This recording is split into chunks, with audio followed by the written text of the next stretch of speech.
Montre-moi, toi,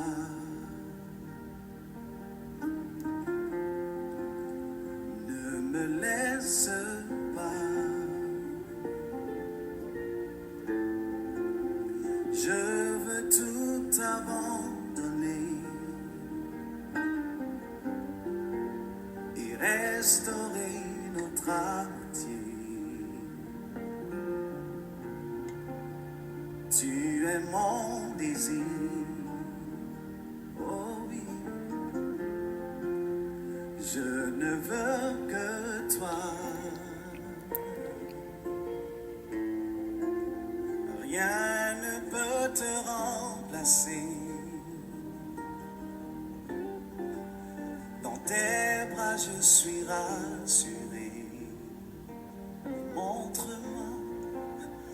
Montre-moi la voie qui me ramène à toi. Chers frères et sœurs en Christ, bien-aimés dans le Seigneur, amis et connaissances, grande est ma joie de me retrouver en votre présence en ce jour, comme d'habitude, pour partager un morceau de vie de la parole vivante. Que la paix, la grâce, l'amour de notre Seigneur Jésus-Christ vous soit immensement renouvelé. Voici la parole vivante. Celui qui trouve une femme trouve le bonheur. C'est une grâce qu'il obtient de l'Éternel. Proverbe 18, verset 22. Celui qui trouve une femme trouve le bonheur. C'est une grâce qu'il obtient de l'Éternel. Ta femme, une grâce de l'Éternel, tel est le titre du message du jour. Montre-moi la voie qui me ramène aux riches.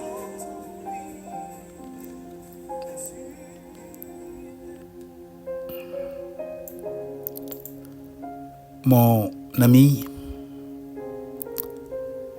mon frère,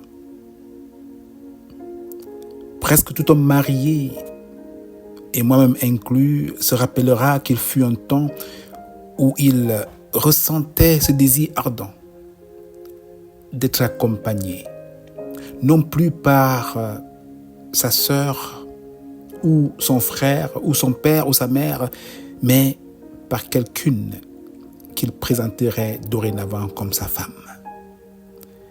Celle-là avec qui il partagerait le reste de sa vie, les bons comme les mauvais moments. Celle-là même qui viendrait combler ce profond vide ressenti au-dedans de soi. C'est un désir divin.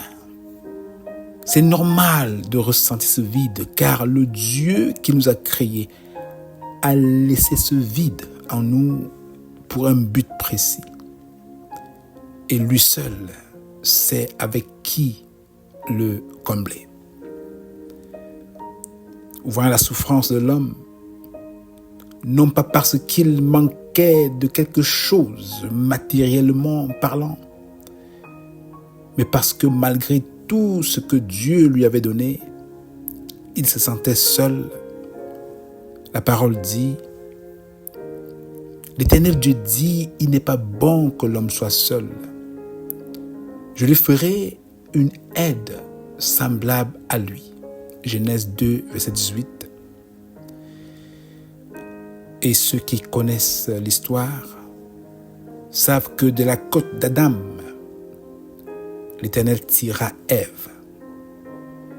Il lui donna une femme, une aide, celle-là même qui répondait à son plus profond besoin.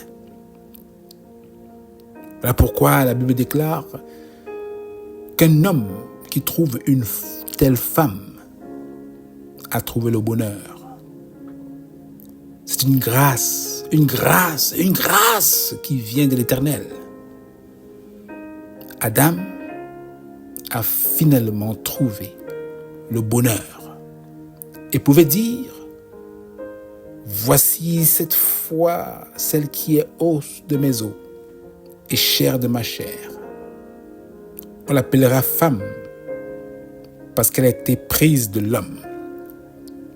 C'est pourquoi l'homme quittera son père et sa mère et s'attachera à sa femme et ils deviendront une seule chair.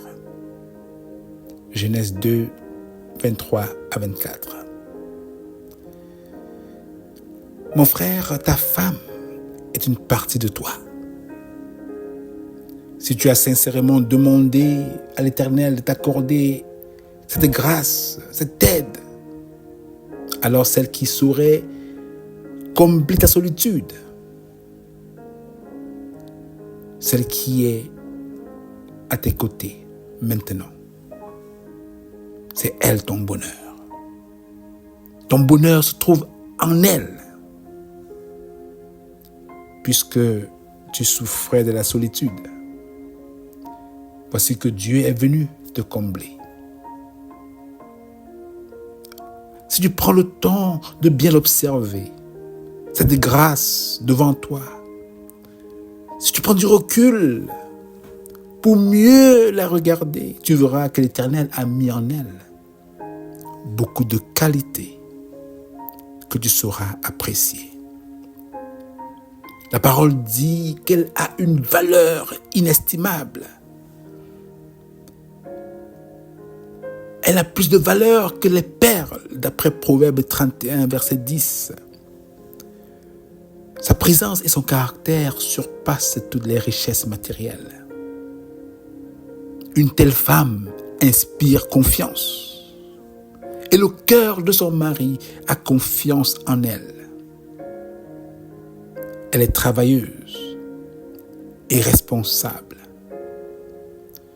Elle se lève lorsqu'il est encore nuit et elle donne la nourriture à sa maison.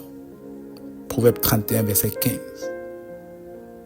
Elle est pleine de générosité et de compassion. Elle tend la main aux malheureux et ouvre ses bras à l'indigent. Ses paroles sont constructives, empreintes de douceur et de vérité. Et surtout, au-dessus de tout, elle craint l'Éternel. C'est pour cela qu'elle doit être louée, bien plus que pour sa beauté passagère. Il y a beaucoup de telles femmes, de telles grâces au milieu de nous. Je suis sûr que beaucoup d'hommes qui écoutent vont louer leurs femmes parce qu'ils témoignent de ces vérités dans leur vie. Cette grâce qui leur procure du bien. Voilà tout le potentiel que l'Éternel a placé dans celle qui est à tes côtés, mon frère. Celle qui est à mes côtés. Mais pour pouvoir en profiter, il nous faut créer un cadre pour bien l'entretenir. Et lui donner l'opportunité d'être pour nous une bénédiction et non une malédiction. Oui, mon frère, ma sœur, la grâce de l'Éternel. Cette femme à tes côtés ne cherche pas ton malheur, mais plutôt ton bonheur. Ce que Dieu donne est toujours bon. Alors, il faut entretenir cette grâce comme l'Éternel nous le recommande en Éphésiens 5, versets 25 à 29. Il va dire: Marie, aimez vos femmes, comme Christ a aimé l'Église et s'est livré lui-même pour elle, afin de la sanctifier par la parole, après l'avoir purifiée par le baptême d'eau, afin de faire paraître devant lui cette Église glorieuse, sans tache, ni ride, ni rien de semblable, mais sainte et irrépréhensible. C'est ainsi que les maris doivent aimer leurs femmes comme leur propre corps. Celui qui aime sa femme s'aime lui-même. Car jamais personne n'a haï sa propre chair, mais il la nourrit et en prend soin comme Christ le fait pour l'Église. Quelle belle métaphore! En d'autres termes, pour pouvoir en profiter de ce grand potentiel, nous devons entretenir ce précieux cadeau, cette grâce que Dieu a placée à nos côtés. Oui, mon frère, entretenons cette grâce afin de permettre à nos épouses d'accomplir pleinement le rôle d'aide que l'Éternel leur a destiné dans nos vies. Si c'est ce que tu veux faire, je te prie de prier avec moi. Et après cela, je me laisse avec un morceau spécial.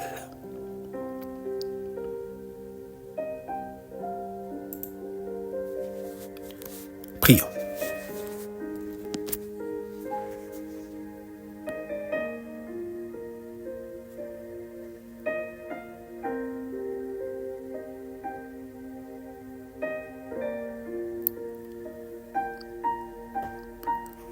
Nous te disons merci au Père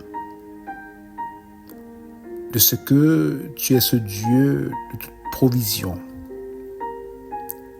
qui nous regarde et sait de quoi nous avons besoin. Et Seigneur, tu as su combler ce profond vide que beaucoup d'hommes ont ressenti en leur donnant cette grâce. La femme de leur vie, cette aide, cette compagne, cet ami avec qui ils passeront le restant de leur vie. C'est une grâce qui vient de toi, ô Père. Et nous te sommes infiniment reconnaissants. Seigneur, malheureusement, beaucoup n'ont pas pu apprécier ou su apprécier cette grâce. Et au lieu de l'entretenir, afin qu'elle puisse librement jouer son rôle dans leur vie, cette grâce a été rétrogradée, voire même maltraitée. En ce moment, ô Père, nous te demandons pardon pour cela et te supplions de nous donner à nous tous les maris à qui tu as donné cette grâce. Donne-nous le cœur et les yeux, tes yeux pour apprécier, pour valoriser, pour entretenir précieusement la perle que tu as placée à nos côtés. Pour la plus grande gloire de ton nom et pour notre plus grand bénéfice. C'est au nom de ton Fils Jésus-Christ que nous avons prié. Amen.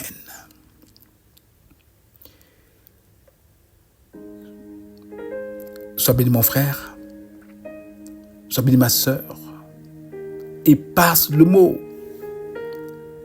afin que l'homme à côté de toi ou le prochain mari puisse savoir apprécier la perle qu'il a auprès de lui. Passe le mot pour sauver un couple. Passe le mot pour encourager un mari qui continue d'arroser et d'entretenir cette perle qui va honorer non seulement Dieu, mais également apporter que de bonnes choses dans sa relation.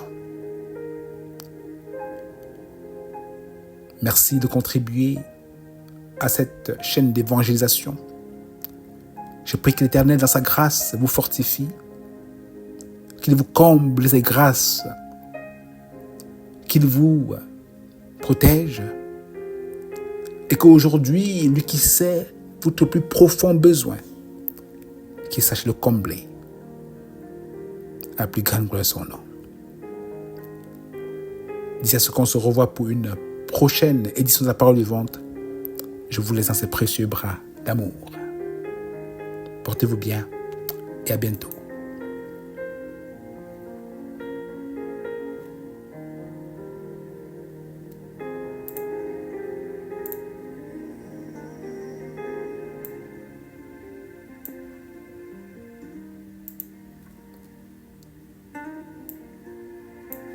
Attire-moi à toi.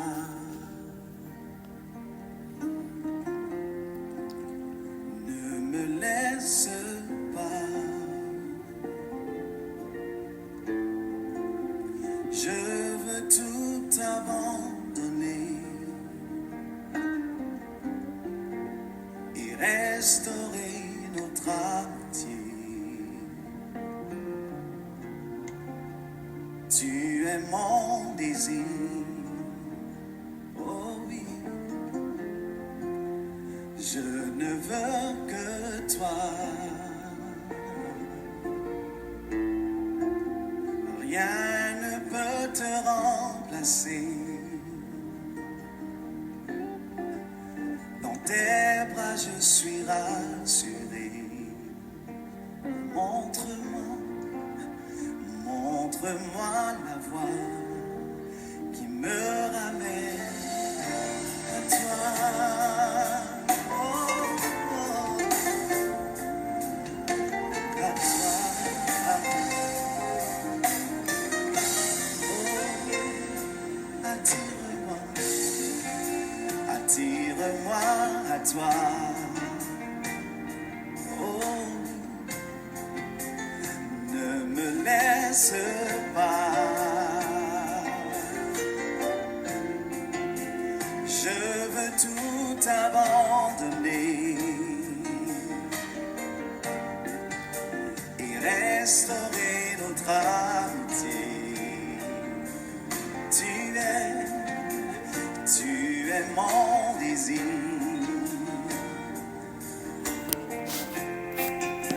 Je ne veux que toi. Rien ne peut te remplacer. Oh non, dans tes bras je suis rassuré. Montre-moi la voie qui me ramène au riche en lui.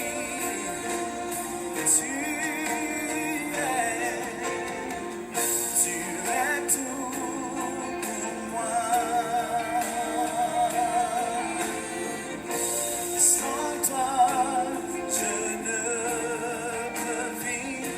Tu es tout pour moi. Garde-moi près de toi. Oh oui, tu es tout pour moi. Oh, sans toi, je ne peux. Seigneur, tu